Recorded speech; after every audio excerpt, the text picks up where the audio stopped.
Hello, welcome to Actual Spinster. My name is Anna Marie. Before I get into the video, there is a link in my description box for a GoFundMe to raise funds to help Alla and her family who are currently stuck in Gaza. So if you could check that out, I would be grateful. Me and my green fringe are back to talk about the books I read in December. I did mostly, I think, audiobook reading really, and I don't think I really got to a lot of the stuff that I wanted to, which is to be expected and blah blah blah. Yeah, first I want to talk about this chapbook, which I showed unboxing in a quick video that I filmed because it was sent to me by Andrea Leanne, who used to be on BookTube, but it's mostly on Instagram and stuff, and again I will link her stuff in the description box. But yeah, this is a chapbook of poetry, Christian hard rock albums deconstructed and erased, and it's lovely. It's definitely dealing with some pretty intense lyrics, and therefore it's quite intense to think about what these Christian hard rock music is sort of trying to do, and in terms of how it's trying to manipulate teenagers especially, and it's pretty toxic, and so there's this really beautiful way that the sort of words in the poems, because each poem uses an album, or I think it's mostly albums as opposed to just songs, and uses the album as words to draw from in order to write the poems. And some of the words are very intense, and when you think about them in kind of traditional Christian usage, you or at least if you're me, you're concerned. And it's very clear that there's a lot of very intensive misogyny and quite violent stuff going on, and it's not good. But then what's really nice about the poems is they almost feel of course it would be that way, you know what I mean? Of course these poems have come out in the way that they would. So even though they're kind of coming from this different context, it's well, in Andrea's hands/mouth, it just seems to work. Yeah, I really enjoyed it. I'd recommend it, but I don't know how accessible it is. Obviously I was sent it by the person who made this. But it felt very sweet also to read as a way to connect. And also I got to talk to Andrea Leanne about it afterwards too, which feels like a very nice experience with poetry too. In terms of book reading, basically I just read kids books this month, I think. Is that everything? Okay, almost everything except for one singular Discworld novel. Okay, so I read The Hostile Hospital by Lemony Snicket, which is the 8th book in a series of unfortunate events. I found this one to be pretty scary, I would say. There's a scenario that happens which is really pretty scary. I didn't think I was gonna like it very much going in. I think in the TV show I really disliked this episode, not because it was bad or anything, just because I didn't like it, in terms of it was stressful, and yeah, it's kind of an intense ending as well. Things kind of really shift in terms of that, and yeah, I think it was all pretty well done. I mean, again, pretty scary, but I think you can really tell how this story is building on itself, and there are sort of these key parts of it where things shift to do with the children's lack of belief in parental or adult, I suppose, maybe not parental, adult support, and their attempts to save themselves, and their also attempts to kind of grasp onto autonomy within this very difficult and horrible situation that they've been forced into, and kind of are struggling to get out of, but the people who should help them are actively harming them. They are certainly standing in the way, because obviously Olaf is the villain here, and he is a villain, but it's also all of the other adults who are villains too for letting this happen, and I think that's a really powerful message and a really powerful commentary on the position of children from one kid's book that's quite intense, even if it's also still got this kind of funny, zany sort of air to it, to one of the sort of iconic pieces of children's literature that is very much not like that, Five Children in It by E. Nesbit. I think I have read this before, but I'm also not entirely sure if I've ever actually read it in its entirety. I definitely know I watched the film, which must have come out when I was young-ish, or maybe it's an older film from the 1980s. I can't really remember. Anyway, but I do know that I have like very strong images of the film, and I think it is the 1980s one actually, because I think of what the Psammead looks like. I think that's from that film. But anyway, this is like about 5 children. No, it's really 4 children and a baby called the lamb. But yeah, 5 children who meet this Psammead, or this sand fairy, and meet him when they're like on holiday somewhere, I think. He grants wishes, and so they try to like, get wishes, and most of them go wrong, and it's sort of comedic. I kind of wanted to reread this, partially because I was thinking about, Victorian socialist fiction and then Edwardian socialist fiction, and how there's a very big strand of kind of Edwardian children's literature, and within that there are definitely like socialist writers writing. E. Nesbit is an example of that. She was a socialist. So I wanted to reread 5 Children in It, thinking about it as a piece of socialist fiction, but I actually just felt like it wasn't socialist, like almost at all. I think there was something kind of interesting going on, but again, kind of classist in terms of the way that the servants, which of course like these children have servants, like live in this like slightly different reality, and they make a wish, like the children make a wish that every wish, like after the first one or something, the servants won't notice anything, so they're constantly kind of grounded in reality in this way. So this is from 1902, I think. As I was reading it, I kind of expected it to be worse, in terms of like racially and stuff, and like there's this chapter where there's like a bunch of gypsies traveling, and I was like, oh gosh, this is going to be so bad and so racist, and it actually ultimately ended up not being that racist, and I was like, oh, that's actually quite nice. And I mean, it's still pretty outdated, but just in the sense that like, I'll tell you the scenario, I don't know why, like it's an over 100-year-old book. Basically, like, they make a wish that the lamb, their baby brother, is wanted by like everyone, because they don't want him, because like they've been given him and they don't want him for the day or whatever. And so they like meet this caravan of gypsies who want their brother, and then like, I thought it was going to be this like really awful thing where it's like, yeah, they kidnap your children and they're awful and they blah blah blah, but in the end, the children like work to stay with them. When the wish ends, they're just quite sweet, and they like let them go, obviously, and like it's fine.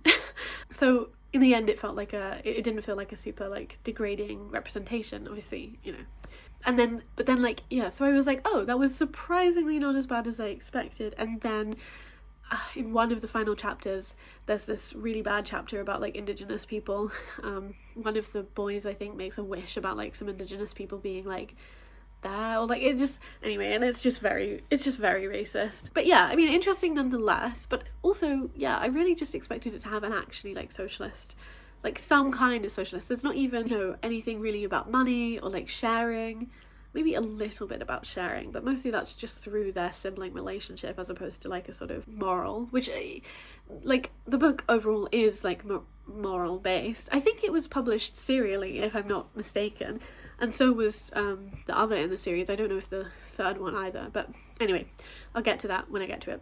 Another thing I was kind of like interested in as well was the way that it would like kind of reify gender roles and stuff, and like I wouldn't say it does it like super aggressively, but there's definitely moments when it's like, I mean, I think maybe it's more so in the second book that it's obvious, but yeah, there's like a couple comments about like the two sisters behaviors, or like what they do versus what the boys do, or like how the girls do the mending and the boys like don't do it, like that kind of thing, which felt very kind of, yeah, gender. The next book I read was like a reread of a book that I read probably in 2006 or something for the first time, and that's Midnight for Charlie Bone. I did also see that I reread it in 2019. This is like the first in a kids series called like Children of the Lost King or something, Red King, something like that, and it's by Jenny Nimmo. And yeah, I really loved this as a kid, and I honestly really enjoyed it like on a reread.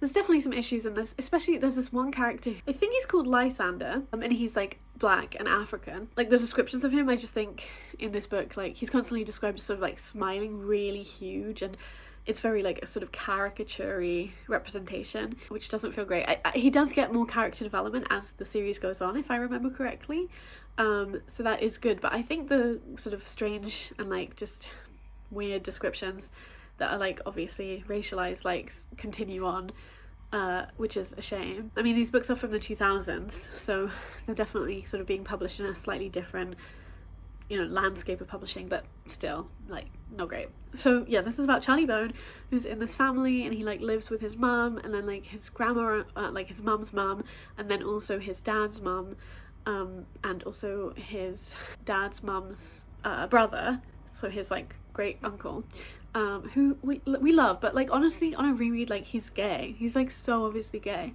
Anyway, I mean he's not gay, but like he's obviously like gay, you know? But like basically, yeah, he's he finds out he's like endowed, which means he has a magical kind of power, and his magical power is related to like hearing people in photos and stuff. His dad like died when he was young, so that's why his dad's not in the picture, but he went to this special school called Blaw's Academy because he was like a really amazing pianist slash just musician, I don't remember. And so because Charlie finds out he's endowed when he's like 11 or something, this is when the book kind of starts, his great aunts and his grandma on his dad's side, who are like the U-beams and they're kind of evil, send him to this school.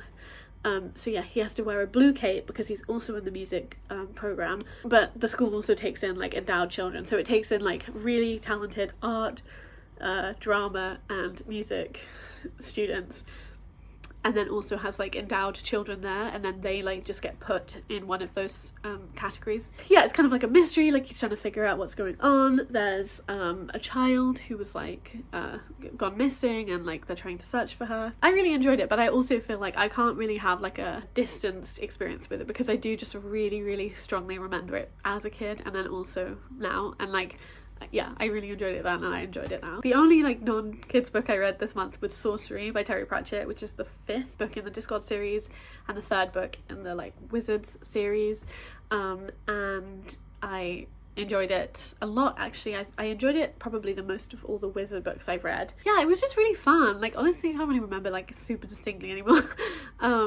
I had like a pretty rough month, so this is also why my reading it looks like this, but there were like a couple bits, you know, that I kind of wish were like maybe described a bit differently, and sometimes in a kind of like tropey fun way. I think Terry Pratchett can be a bit insensitive about, you know, like non-Western cultures, but sometimes I get really worried and then like it's actually okay, or at least it's not as bad as I thought it was gonna be. These are also the earlier ones in the Discworld series where things haven't quite like leveled out so much in terms of sort of like, I feel like they begin very tropey and then they end a bit less tropey and a bit more kind of not necessarily earnest, because I think they're quite earnest even within the tropiness. That's what makes them like not just empty to read. But yeah, it just gets like less, and it's also because the world is kind of more developed and more clear and isn't, you know, being created completely from scratch in the mind of Terry Pratchett as he's writing. Yeah, so this is kind of about like the sort of differences and fight between wizardry and sorcery. It kind of starts with like the 8th son of an 8th son